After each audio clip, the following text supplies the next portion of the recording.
Trump প্রশাসন আবারও জাতিসংঘের সাংস্কৃতিক সংস্থা ইউনেস্কো থেকে সরে দাঁড়ানোর ঘোষণা দিয়েছে। মঙ্গলবার ট্রাম্প প্রশাসনের ঘোষণা করা এই সিদ্ধান্ত অনুযায়ী 2026 সালের ডিসেম্বর থেকে ইউনেস্কোতে যুক্তরাষ্ট্রের অর্থায়ন ও অংশগ্রহণ বন্ধ হবে। এর আগে বাইডেন প্রশাসন 2023 সালে ট্রাম্পের প্রথম মেয়াদে শুরু হওয়া 5 বছরের বিরতির পর যুক্তরাষ্ট্রকে ইউনেস্কোতে পুনরায় যুক্ত করেছিল। হোয়াইট হাউস জানিয়েছে 2018 সালের মতো আবারও যুক্তরাষ্ট্রের জাতীয় স্বার্থে ইউনেস্কোতে থাকা প্রয়োজন নয় বলে মনে করছে তারা। সংস্থাটি ইসরায়েল বিরোধী বক্তব্য প্রচারে সহায়তা করছে বলে অভিযোগ করা হয়েছে। তবে ফ্রান্স জানিয়েছে ইউনেস্কোর প্রতি যুক্তরাষ্ট্রের অভিযোগের সঙ্গে তারা একমত নয় এবং সংস্থার পাশে থাকবে বলে প্রতিশ্রুতি দিয়েছে। বুধবার এক প্রতিবেদনে এই খবর দিয়েছে মার্কিন সংবাদ মাধ্যম অ্যাসোসিয়েট প্রেস। যুক্তরাষ্ট্র ইউনেস্কোর বিরুদ্ধে ইসরায়েল বিরোধী পক্ষপাতের অভিযোগ তুলে সংস্থা থেকে সরে যাওয়ার সিদ্ধান্ত নিলেও ইউনেস্কোর সদর দপ্তর প্যারিসে অবস্থিত ফ্রান্সের পররাষ্ট্র মন্ত্রণালয় এক বিবৃতিতে জানিয়েছে ইউনেস্কো সহনশীলতা, শিক্ষা এবং সংস্কৃতি প্রসারের মাধ্যমে সংঘাত প্রতিরোধে কাজ করে যাচ্ছে। ফরাসি পররাষ্ট্র মন্ত্রণালয় জানিয়েছে ফ্রান্স ইউনেস্কোর পাশে রয়েছে, যা শিক্ষা, বিপন্ন ঐতিহ্য রক্ষা, সমুদ্র সংরক্ষণ, কৃত্রিম বুদ্ধিমত্তার দায়িত্বশীল ব্যবহার এবং ইহুদি বিদ্বেষ ও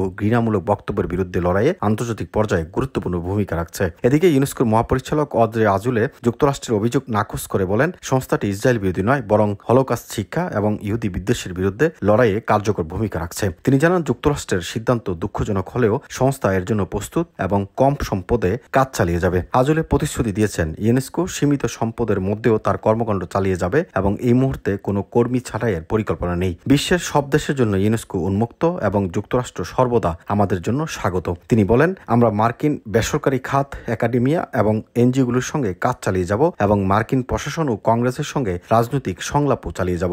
উল্লেখ্য, 1984 সালে রোনাল্ড রিগান প্রশাসন ইউনেস্কোকে দুর্নীতিগ্রস্ত ও সোভিয়েত ইউনিয়নের স্বার্থে ব্যবহৃত হচ্ছে বলে দাবি করে সংস্থা থেকে সরে গিয়েছিল। পরে 2003 সালে জর্জ ডব্লিউ বুশের প্রশাসন যুক্তরাষ্ট্র পুনরায় ইউনেস্কোতে যোগ দেয়। ইউনেস্কোর সদর দপ্তর ফ্রান্স এক বিবৃতিতে জানিয়েছে তারা যুক্তরাষ্ট্রের এই সিদ্ধান্তে দুঃখিত। 1946 সালে প্রতিষ্ঠিত ইউনেস্কো শিক্ষার মাধ্যমে সহনশীলতা ও সংস্কৃতির প্রসারে কাজ করছে এবং সংঘাত প্রতিরোধের লক্ষ্য নিয়ে সংস্থার যাত্রা শুরু হয়েছিল।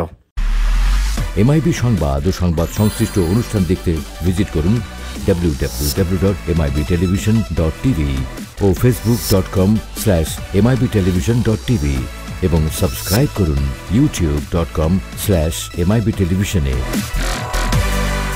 এমআইবি টেলিভিশন, সত্য খবর, সঠিক খবর।